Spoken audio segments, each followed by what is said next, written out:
Hi everyone. सभी छात्रों को स्टडी आईएएस विथ आर के यादव में स्वागत है। जैसा कि मैं आज UPSC IAS mains 2015 GS paper 2 से क्वेश्चन ले रहा हूं। अगर आप हमारे चैनल पर नए हैं तो प्लीज़ इस चैनल को सब्सक्राइब करें। सब्सक्राइब करने के बाद बेल आइकन की घंटी को क्लिक करना ना भूलें ताकि जब भी मैं अगला वीडियो अपलोड करूं उसका नोटिफिकेशन आपके मोबाइल पर सबसे पहले पहुंचे। चलिए वीडियो को प्रारंभ करते हैं। बच्चों, ये हमारा प्रीवियस ईयर्स की प्रश्नों की श्रृंखला है। डेली मैं 5-5 क्वेश्चन सॉल्व कराता हूं। अगर आपने प्रीवियस ईयर्स के प्रश्नों को हल करना सीख गए तो हम ये दावा कर सकते हैं कि हम बेहतर तरीके से किसी भी प्रश्न का उत्तर लिख सकते हैं। हमको कहीं से किसी भी प्रश्न को लिखने में कठिनाई नहीं होगी। इसके साथ साथ हमें क्लास 11th और 12th की एनसीईआरटी हिस्ट्री, ज्योग्राफी, पॉलिटी और इकोनॉमिक्स अगर हम ये पांचों सब्जेक्ट पढ़ लिए तो हम मेंस में किसी भी प्रकार के क्वेश्चन को लिख सकते हैं। बाकी आपको इसके अलावा और कोई बुक पढ़ने की आवश्यकता नहीं पड़ेगी, इतना आपको पर्याप्त है। अब हम सीधे प्रश्न पर चलते हैं। प्रश्न है, भारत में उच्च शिक्षा की गुणवत्ता को अंतर्राष्ट्रीय स्तर पर प्रतियोगी बनाने के लिए उसमें भारी सुधारों की आवश्यकता है। क्या आपके विचार में विदेशी शैक्षिक संस्थानों का प्रवेश देश में उच्च और तकनीकी शिक्षा की गुणवत्ता की प्रोन्नति में सहायक होगा? चर्चा कीजिए। 200 शब्दों में हमें इसका उत्तर लिखना है, क्योंकि हमें 3 घंटे में 120 प्रश्न करने 3 घंटे में हमें 20 प्रश्न करने होते हैं।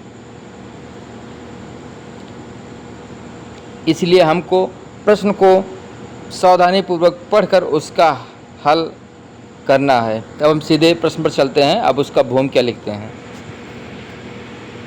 भारत में उच्च शिक्षा की गुणवत्ता चिंता का विषय है। जैसा कि QS वर्ल्ड यूनिवर्सिटी रैंकिंग और times higher education world university ranking जैसी विभिन्न अंतर्राष्ट्रीय रैंकिंग द्वारा उजागर किया गया है, जहां भारतीय विश्वविद्यालय प्रायः निचले रैंक पर बने हुए हैं।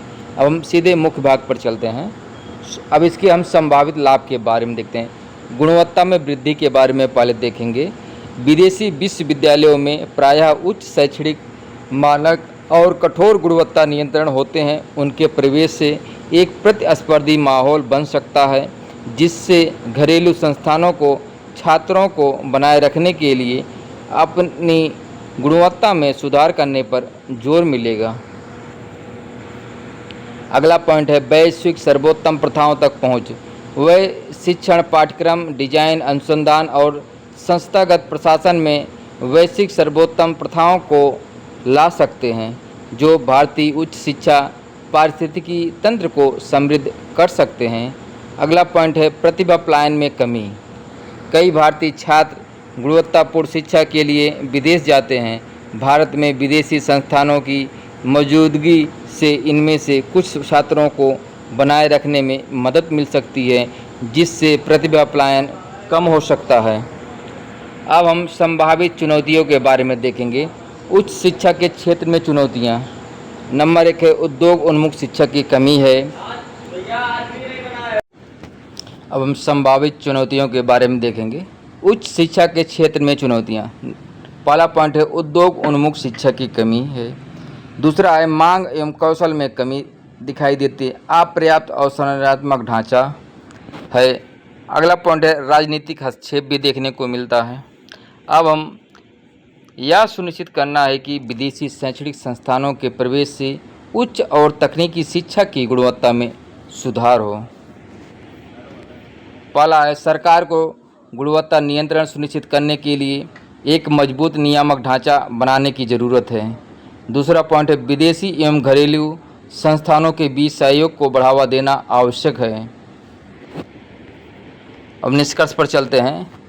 जबकि विदेशी संस्थानों के प्रवेश से भारत में उच्च शिक्षा की गुणवत्ता में संभावित रूप से सुधार हो सकता है, यह सुनिश्चित करने के लिए सावधानीपूर्वक योजना और कड़े विनियमन की आवश्यकता है कि लाभ संभावित कमियों से अधिक हो। इसे एक अकेले समाधान के रूप में नहीं देखा जाना चाहिए, बल्कि भारत में उच्च शिक्षा की समग्र गुणवत्ता में सुधार के लिए एक व्यापक रणनीति के हिस्से के रूप में देखा जाना चाहिए। अब अगला पॉइंट पर चलते हैं। अगला प्रश्न है, सार्वजनिक स्वास्थ्य संरक्षण प्रदान करने में सार्वजनिक स्वास्थ्य प्रणाली की अपनी परिसीमाएं हैं। क्या आपके विचार में खाई को पाटने में निजी क्षेत्र सहायक हो सकता है? आप अन्य कौन से व्यवहार विकल्प सुझाएंगे? 200 शब्दों में हमें इसका उत्तर लिखना है। अब हम प्रश्न के अनुसार सबसे पहले भूमिका को लिखेंगे। भारत सहित कई देशों में सार्वजनिक स्वास्थ्य प्रणाली को सीमित संसाधनों, अपर्याप्त बुनियादी ढांचे और अन्य कारकों के अलावा स्वास्थ्य देखभाल पेशेवरों की कमी के कारण सार्वभौमिक स्वास्थ्य कवरेज प्रदान करने में महत्वपूर्ण चुनौतियों का सामना करना पड़ता है। अब मुख्य भाग पर चलते हैं। निजी क्षेत्र इस अंतर को पाटने में महत्वपूर्ण भूमिका निभा सकता है, लेकिन यह एक मात्र समाधान नहीं है। हम निजी क्षेत्र की भूमिका के बारे में देखेंगे। निजी क्षेत्र स्वास्थ्य देखभाल कवरेज के विस्तार में महत्वपूर्ण योगदान दे सकता है। पहला है बुनियादी ढांचा और सेवाएं। निजी स्वास्थ्य सेवा प्रदाताओं के पास प्रायः बेहतर बुनियादी ढांचा होता है और वे उन्नत उपचार एवं नैदानिक सुविधाओं सहित सेवाओं की एक विस्तृत श्रृंखला की पेशकश कर सकते हैं। दूसरा है नवाचार और दक्षता। निजी क्षेत्र प्रायः स्वास्थ्य देखभाल में नवाचार को बढ़ावा देता है और प्रणाली में दक्षता ला सकता है, जिससे लागत कम करने तथा गुणवत्ता में सुधार करने में मदद मिलती है। अगला पॉइंट है सार्वजनिक निजी भागीदारी। पीपीपी दोनों क्षेत्रों की शक्ति का लाभ उठाने में मदद कर सकती है। निजी क्षेत्र निवेश एवं परिचालन में दक्षता ला सकता है, जबकि सार्वजनिक क्षेत्र यह सुनिश्चित कर सकता है कि सेवाएं सस्ती और सुलभ हों। अब हम अन्य विकल्प देखते हैं। पहला पॉइंट है सामुदायिक स्वास्थ्य कार्यक्रम। समुदाय आधारित स्वास्थ्य पहल जैसे भारत में आशा मान्यता प्राप्त सामाजिक स्वास्थ्य कार्यक्रम विशेष रूप से ग्रामीण और दूर दराज के क्षेत्रों में स्वास्थ्य देखभाल कवरेज बढ़ाने में मदद कर सकता है। दूसरा पॉइंट है टेलीमेडिसिन। टेलीमेडिसिन स्वास्थ्य देखभाल पहुंच में भौगोलिक बाधाओं को दूर करने में मदद कर सकता है। अगला पॉइंट है स्वास्थ्य बीमा। सार्वजनिक और निजी दोनों तरह के स्वास्थ्य बीमा कवरेज का विस्तार व्यक्तियों के लिए अपनी जेब से होने वाले व्यय को कम करने तथा स्वास्थ्य सेवाओं तक पहुंच में सुधार करने में मदद कर सकता है। अगला पॉइंट है सार्वजनिक स्वास्थ्य प्रणाली को मजबूत करना। अब हम सीधे निष्कर्ष पर चलते हैं। हालांकि निजी क्षेत्र सार्वभौमिक स्वास्थ्य कवरेज में अंतर को पाटने में महत्वपूर्ण भूमिका निभा सकता है, लेकिन यह एकमात्र समाधान नहीं है। सार्वजनिक स्वास्थ्य प्रणाली को मजबूत करने, पीपीपी के माध्यम से निजी क्षेत्र की शक्ति को लाभ उठाने, सामुदायिक स्वास्थ्य कार्यक्रमों को बढ़ावा देने, स्वास्थ्य बीमा कवरेज का विस्तार करने और टेलीमेडिसिन का उपयोग करने से संबंधित एक बहुआयामी दृष्टिकोण सार्वभौमिक स्वास्थ्य कवरेज के लक्ष्य को प्राप्त करने में मदद कर सकता है। अब हम अगले प्रश्न पर चलते हैं। यद्यपि भारत में निर्धनता के अनेक विभिन्न प्राक्कलन किए गए हैं, तथा सभी समय गुजरने के साथ निर्धनता स्तरों में कमी आने का संकेत देते हैं। क्या आप सहमत हैं? शहरी और ग्रामीण निर्धनता संकेतकों का उल्लेख के साथ समालोचनात्मक परीक्षण कीजिए। 200 शब्दों में हमें इसका उत्तर लिखना है। अब हम सबसे पहले भूमिका पर चलते हैं। भारत में गरीबी का मापन विभिन्न संगठनों और समितियों द्वारा प्रस्तुत विभिन्न अनुमानों के साथ गहन बहस का विषय रहा है। हालांकि तरीके और सटीक आंकड़े अलग अलग हैं, फिर भी इस तथ्य पर व्यापक सहमति है कि समय के साथ गरीबी के स्तर में कमी आई है। अब हम मुख्य भाग पर चलते हैं। हालांकि कमी की दर और शहरी एवं ग्रामीण क्षेत्रों के बीच असमानता की समालोचनात्मक विवेचना की आवश्यकता है। हम देखते हैं तेंदुलकर समिति 2009 के अनुसार वर्ष 2009-10 में गरीबी अनुपात 9.8% होने का अनुमान लगाया गया था, जो वर्ष 2004-5 में 37.2% था। रंगराजन समिति 2014 ने वर्ष 2011-12 में उच्च गरीबी अनुपात 29.5% का अनुमान लगाया था, लेकिन यह पिछले वर्षों की तुलना में गिरावट का भी संकेत देता है। अब हम इसको क्या करेंगे, इसको करंट से अपडेट कर देंगे। कई प्रमुख संकेतक गरीबी में इस गिरावट को दर्शाते हैं, जैसे आय और उपभोग, रोजगार के अवसर, शिक्षा एवं स्वास्थ्य, सार्वजनिक वितरण प्रणाली आदि। हालांकि शहरी एवं ग्रामीण क्षेत्रों में गरीबी में गिरावट एक समान नहीं रही है। ग्रामीण गरीबी के बारे में हम देखें, हालांकि कृषि विकास और मनरेगा जैसी ग्रामीण रोजगार योजनाओं जैसे कारकों के कारण ग्रामीण क्षेत्रों में गरीबी में कमी आई है, लेकिन कमी की गति धीमी रही है। कई ग्रामीण परिवार कम आय, ऋणग्रस्तता और बुनियादी सेवाओं तक पहुंच की कमी से पीड़ित हैं। अब हम शहरी गरीबी के बारे में देखेंगे। शहरी क्षेत्रों में औद्योगिकरण और सेवा क्षेत्र की वृद्धि के कारण गरीबी में तेज़ी से गिरावट आई है। हालांकि शहरी गरीबी को प्रायः कम करके आंका जाता है, क्योंकि गरीबी अनुमानों में जीवन यापन की लागत के अंतर को पर्याप्त रूप से ध्यान में नहीं रखा जाता है। शहरी क्षेत्रों में मलिन बस्तियां, अपर्याप्त आवास एवं बुनियादी सेवाओं की कमी महत्वपूर्ण चुनौतियां बनी हुई हैं।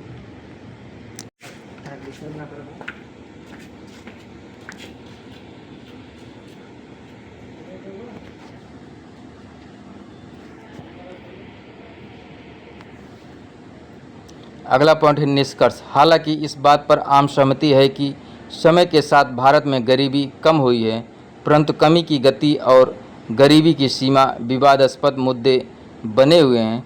शहरी एवं ग्रामीण गरीबी के बीच असमानता गरीबी को दूर करने के लिए क्षेत्र विशिष्ट रणनीतियों की आवश्यकता को रेखांकित करती है। इसके अतिरिक्त ध्यान केवल गरीबी के आय आधारित उपायों पर नहीं, बल्कि बहुआयामी गरीबी पर भी होना चाहिए, जिसमें शिक्षा, स्वास्थ्य, स्वच्छता एवं आवास जैसी बुनियादी सेवाओं तक पहुंच शामिल है। हम अगले प्रश्न पर चलते हैं। सत्यम कलंकपूर्ण कार्य 2009 के प्रकाश में पारदर्शिता, जवाबदेही सुनिश्चित करने के लिए कॉरपोरेट प्रशासन में लाए गए परिवर्तनों पर चर्चा कीजिए।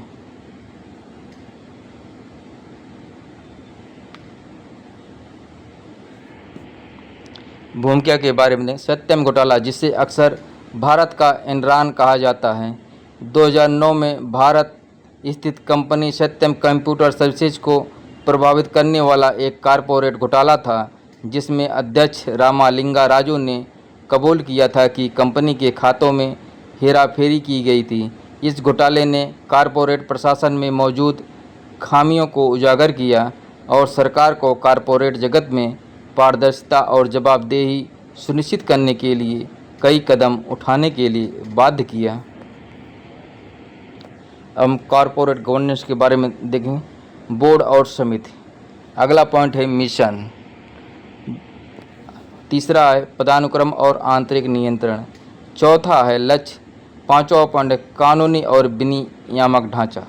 अब हम मुख्य भाग पर चलते हैं। इस घोटाले ने भारत में कॉरपोरेट प्रशासन प्रथाओं पर गहन आत्मनिरीक्षण किया और पारदर्शिता और जवाबदेही सुनिश्चित करने के लिए कई बदलावों को जन्म दिया। अगला पॉइंट है स्वतंत्र निदेशकों की भूमिका। इस घोटाले ने जांच और संतुलन सुनिश्चित करने में स्वतंत्र निदेशकों की भूमिका पर प्रकाश डाला। अब हम अगला पॉइंट देखते हैं ऑडिटिंग सुधार। घोटाले के बाद ऑडिटरों की भूमिका जांच के दायरे में आ गई। हम तीसरा देखें NFRA की स्थापना। सरकार ने ऑडिटिंग पेशे की देखरेख के लिए राष्ट्रीय वित्तीय रिपोर्टिंग प्राधिकरण NFRA की स्थापना की है। अब हम सेबी सुधार के बारे में देखेंगे। भारतीय प्रतिभूति और विनिमय बोर्ड सेबी ने कॉरपोरेट प्रशासन से संबंधित मानदंडों को भी कड़ा कर दिया है। अगला पॉइंट है व्हिसल ब्लोअर नीति। छठा है उन्नत प्रकटीकरण आवश्यकताएं। इस अधिनियम ने कंपनियों के लिए प्रकटीकरण आवश्यकताओं को बढ़ा दिया है। अगला पॉइंट है क्लास एक्शन सूट। हम सीधे निष्कर्ष पर चलते हैं। सत्यम घोटाला भारत के कॉरपोरेट प्रशासन के इतिहास में एक महत्वपूर्ण मोड़ था, जिससे पारदर्शिता, जवाबदेही और हितधारकों के लिए बेहतर सुरक्षा सुनिश्चित करने के लिए कई सुधार हुए। हालांकि इन परिवर्तनों की प्रभावशीलता अंततः इस बात पर निर्भर करेगी कि कॉरपोरेट क्षेत्र द्वारा उन्हें कितनी अच्छी तरह लागू किया जाता है और व्यवहार में अपनाया जाता है। अब हम अगले प्रश्न पर चलते हैं। यदि संसद में पटल पर रखे गए व्हिसल ब्लोअर्स अधिनियम 2011 के संशोधन बिल को पारित कर दिया जाता है तो हो सकता है कि सुरक्षा प्रदान करने के लिए कोई बचे ही नहीं। समालोचनापूर्वक मूल्यांकन कीजिए। 200 शब्दों में हमें इसका उत्तर लिखना है। हम भूमिका पर चलते हैं। व्हिसल ब्लोअर अधिनियम 2011 का प्राथमिक उद्देश्य सार्वजनिक क्षेत्र में भ्रष्टाचार और अनियमितताओं के खिलाफ सूचनाएं देने वाले व्यक्तियों को सुरक्षा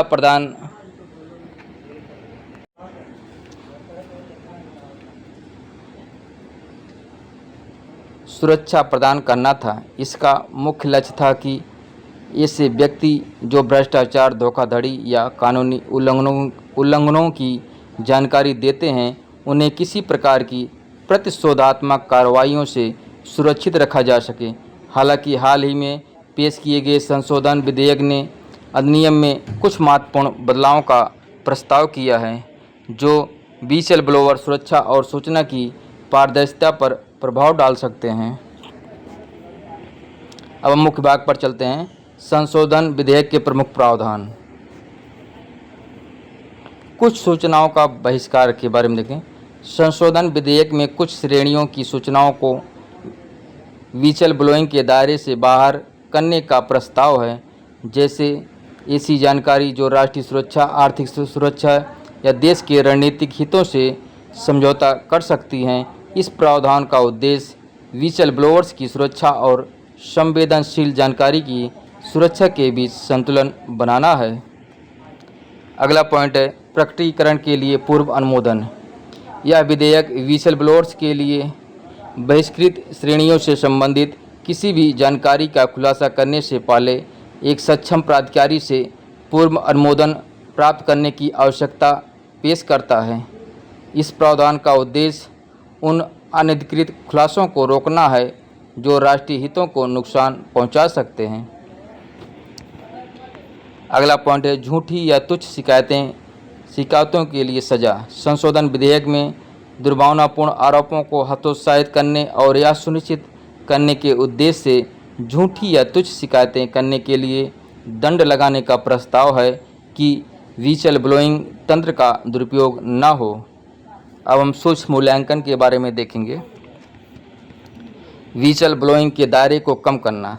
सूचना की कुछ श्रेणियों को बाहर करने से व्हिसल ब्लोइंग का दायरा कम हो सकता है और संवेदनशील जानकारी से जुड़े मामलों में संभावित व्हिसल ब्लोअर्स असुरक्षित हो सकते हैं या व्यक्तियों को वैध चिंताओं के साथ आगे आने से हतोत्साहित कर सकता है, जिससे सार्वजनिक पदों में पारदर्शिता और जवाबदेही को प्रोत्साहित करने का अधिनियम का प्राथमिक उद्देश्य कमज़ोर हो सकता है।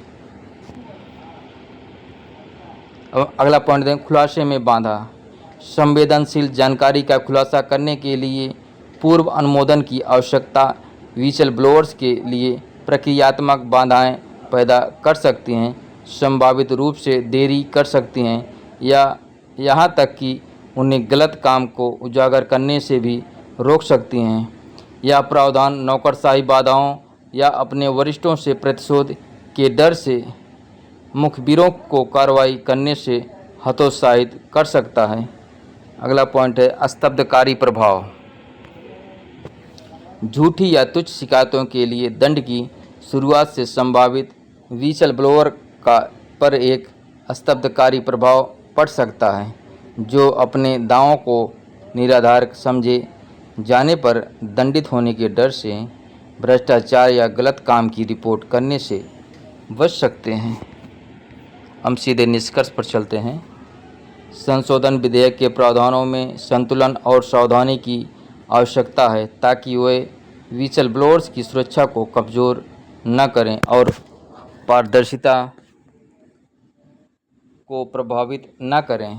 व्हिसल ब्लोइंग तंत्र को मजबूत करने के लिए यह महत्वपूर्ण है कि सुरक्षा प्रावधानों को बनाए रखा जाए और साथ ही साथ प्रक्रियात्मक बाधाओं को कम किया जाए। संभावित दंडात्मक प्रावधानों को उचित और निष्पक्ष तरीके से लागू किया जाना चाहिए ताकि यह व्हिसल ब्लोअर्स की सुरक्षा और ईमानदारी को सुनिश्चित कर सके। इसके लिए किसी भी संशोधन के प्रभावों का सावधानीपूर्वक मूल्यांकन करना और यह सुनिश्चित करना आवश्यक है कि अधिनियम अपने मूल उद्देश्यों को पूरा करता रहे।